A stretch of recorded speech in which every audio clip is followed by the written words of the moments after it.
Donald Trump पर कल बड़ा हमला हुआ जिसमें वो बाल बाल बच गए हैं और इसके बाद अब ट्रंप पर हमले को लेकर के जांच तेज हो गई। एफबीआई ने आरोपी के घर पर रेड की जिसमें बड़ा खुलासा हुआ कि हमलावर की प्लानिंग बहुत बड़ी थी। उसकी गाड़ी से बम बनाने का सामान मिला जबकि उसके घर से भी बम बनाने की सामग्री मिली है। डोनाल्ड ट्रंप पर कल पेंसिल्वेनिया के बटलर में चुनावी रैली के दौरान उन्हें निशाना बना करके गोलियां उन पर चलाई गई थी और कल की ये तस्वीर हम आपको दिखा रहे हैं। जब ये स्पीच दे रहे थे उसी वक्त पीछे से इन पर फायर किया गया और वहां भगदड़ मच गई। एक शख्स की हालांकि मौत भी हो गई। बहुत सारे लोग यहां पर एकत्रित हुए थे। चुनावी रैली थी ये और डोनाल्ड ट्रंप को निशाना बनाया गया था, शूट किया गया। अब डोनाल्ड ट्रंप पर हमले की जांच और तेज हो चुकी है। आरोपी की गाड़ी और घर पर रेड इस वक्त हुआ है। गाड़ी से बम बनाने का सामान मिला।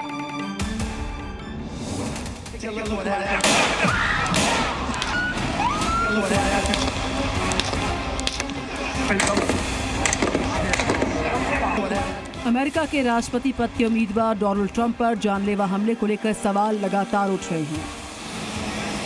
सवालों के घेरे में वो सुरक्षा एजेंसी और सुरक्षा कर्मी हैं जिसे दुनिया में सबसे बेहतरीन माना जाता है, लेकिन उसी को फेल करते हुए बड़ी आसानी से 20 साल का हमलावर बड़ी असॉल्ट राइफल के साथ ट्रंप पर हमला कर देता है। बड़े आराम से एक बिल्डिंग की छत पर शूटिंग पोजीशन से गोली चलाता है और अमेरिका की टॉप क्लास सुरक्षा सिर्फ देखती रह जाती है। ट्रंप पर हुए इस हमले को लेकर नए खुलासे होते जा रहे हैं, जिसको लेकर एक नया वीडियो सामने आया है।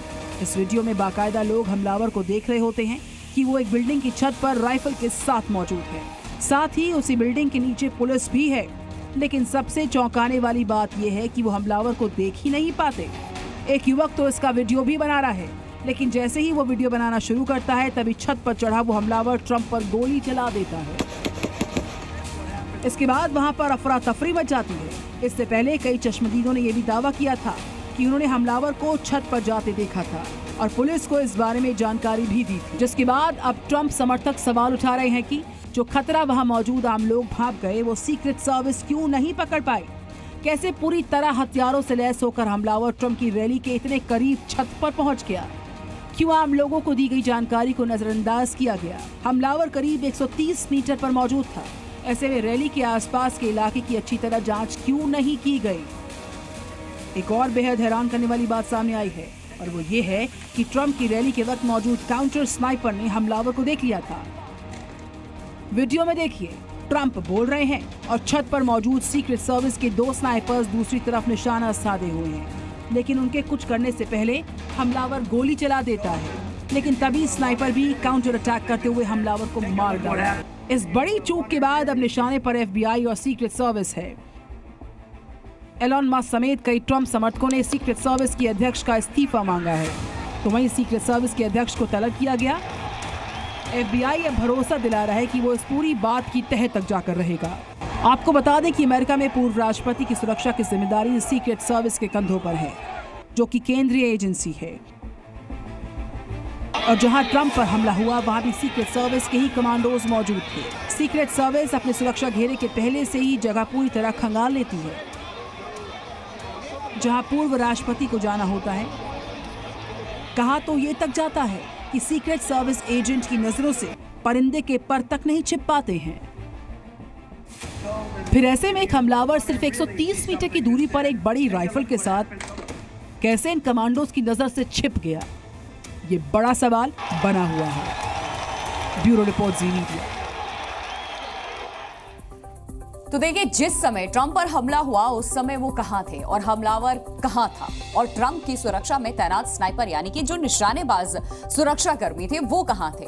ये सारी ऐसे सवाल हैं जो आपके जहन में उठ रहे होंगे। तो कुछ इस तरह से ट्रंप पर हमला हुआ था। देखिए, ये पूरा ग्राफिक्स इस वक्त आपके सामने, इसके जरिए आपको समझाते हैं ट्रंप कहां पर मौजूद थे। यहां मौजूद थे ट्रंप पर जो हमला किया गया वो आगे से हमला नहीं हुआ, ट्रंप पर पीछे से हमला किया गया था। हमलावर यहां मौजूद था और ट्रंप पर इसने यहीं से हमला किया।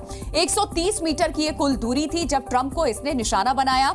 और उसके बाद देखिए, सुरक्षा कर्मी यहां तैनात थे क्योंकि ये जनसभा एक तरीके की थी, एक रैली थी। उस रैली को संबोधित कर रहे थे ट्रंप। सामने सुरक्षा कर्मी भी तैनात थे और सुरक्षा कर्मियों ने फिर वहां पर जवाब दिया। ट्रंप पर हुए हमले को लेकर के तुरंत एक्शन लिया। तो ये इस वक्त ग्राफिक्स के जरिए हमने आपको समझाया कि किस तरीके के वहां पर हालात बने हुए थे और कैसे ट्रंप को निशाना बनाया गया। 130 मीटर दूर से हमलावर से यहां हमला किया गया था। उनके ठीक पीछे यहां बैठे इसी तरीके से हमलावर ने इन पर हमला किया और कुछ इसी तरह से स्नाइपर पीछे की तरफ बैठे थे, लेकिन स्नाइपर की चौकसी के बीच हमलावर ने ट्रंप को टारगेट किया था और गोली फिर चलाई इसने, जिसके बाद यहां पर सीक्रेट सर्विस ने मार गिराया हमलावर को। वहीं ट्रंप पर हमले के बाद अमेरिकी राष्ट्रपति जो बाइडेन ने कल राष्ट्र को संबोधित किया और कहा कि हिंसा को किसी भी कीमत पर सामान्य नहीं बनाया जा सकता है और इस बात पर जोर दिया कि अमेरिका में मतभेद बैलेट बॉक्स से हल किए जाते हैं, गोलियों से इसका हल नहीं निकलता है। कल ये बड़ा बयान दिया गया था जो बाइडेन की तरफ से कि राजनीति में इस तरीके की हिंसा की कोई जगह नहीं है, लोकतंत्र में ऐसे हिंसा की कोई जगह नहीं है। वहीं ट्रंप के हमलावर थॉमस मैथ्यू का नया वीडियो भी सामने आया। ये वीडियो 2 साल पहले का है, जब 20 साल के थॉमस मैथ्यू ने हाई स्कूल पास किया था। हाई स्कूल में उसे स्टार अवार्ड भी दिया गया था और ये वीडियो 2022 का है और उसके क्लासमेट्स के मुताबिक हमलावर अपनी पढ़ाई के दौरान भी अकेला ही रहा करता था। तो इसकी जो पर्सनालिटी थी शुरू से ही इस तरीके की थी कि वो अकेला रहना पसंद ज्यादा करता था। हमलावर को लेकर अब नए-नए खुलासे हो रहे हैं। कड़ी सुरक्षा के बीच सबकी नजरों से बचकर जिसने ट्रंप पर अटैक किया, उसके बारे में अब कई नई जानकारियां सामने आ रही है। ट्रंप पर जिसने हमला किया उसका नाम थॉमस मैथ्यू क्रुक्स बताया गया है और वो पेंसिल्वेनिया का रहने वाला था। उसकी उम्र सिर्फ 20 साल थी। उसका घर घटनास्थल से सिर्फ 40 किलोमीटर की दूर बेथल पार्क में है। क्रुक्स को गणित और विज्ञान से जुड़ा स्टार अवार्ड मिल चुका है, यानी वो पढ़ाई में अच्छा था। लेकिन जब जानकारियां खंगाली गई तो क्रुक्स के बारे में चौंकाने वाले खुलासे मालूम चले हैं। थॉमस क्रुक्स रिपब्लिक पार्टी का समर्थक था। वो ट्रंप की पार्टी रिपब्लिकन का रजिस्टर्ड वोटर था और रिपब्लिकन विचारों से काफी प्रेरित था। लेकिन उसने डेमोक्रेटिक पार्टी यानी बाइडेन से जुड़े एक ग्रुप को भी $15 का चंदा दिया था। हालांकि FBI ने अभी और ज्यादा जानकारी से इनकार किया है। अब सवाल ये उठता है कि अगर थॉमस रिपब्लिकन पार्टी के साथ जुड़ा हुआ था तो फिर उसने ट्रंप पर अटैक क्यों किया? क्या हमले का ऑर्डर कहीं और से हुआ है? क्या उसे ब्लैकमेल किया गया है? हमले का ऑर्डर किसने दिया है? कौन है जो नहीं चाहता कि ट्रंप चुनाव लड़े? थॉमस मैथ्यू क्रुक्स एक नर्सिंग होम कर्मचारी भी था और वो बहुत बड़ी प्लानिंग के साथ ट्रंप की रैली की जगह पर पहुंचा था। और अब ये भी खुलासा हुआ कि वो अपनी कार में बड़े विस्फोटक लिए भी आया था। लेकिन 2 साल पहले ही हाई स्कूल पास करने वाले इस हमलावर ने इतनी बड़ी घटना को अंजाम क्यों दिया? इसका जवाब अभी किसी के पास नहीं है। पुलिस भी वजह तलाशने में जुटी हुई है। ब्यूरो रिपोर्ट जी मीडिया। और अब आपको उस खतरनाक राइफल के बारे में बताते हैं जिससे ट्रंप पर हमला हुआ। ये बेहद ही खतरनाक राइफल है और इसका अमेरिका में आमतौर पर इस्तेमाल नहीं होता है। इस पर रोक लगा दी गई है, लेकिन फिर भी अभी भी चोरी छुपे इसका इस्तेमाल किया जा रहा है। अब समझिए कि ये कितनी ज्यादा खतरनाक राइफल है। क्या है इसकी विशेषता, ये आपको हम बताते हैं। ये जो राइफल है वो AR-15 राइफल है।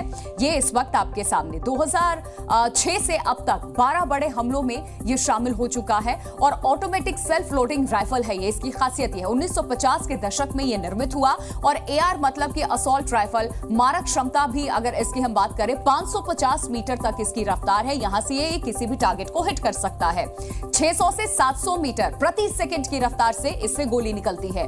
वजन में बेहद हल्की है, ये चलाना भी आसान है और इन सबसे भी बड़ी बात ये है कि लगने के बाद ये शरीर के हिस्से को बुरी तरीके से गोली डैमेज कर देती है और बचने की संभावना कम हो जाती है।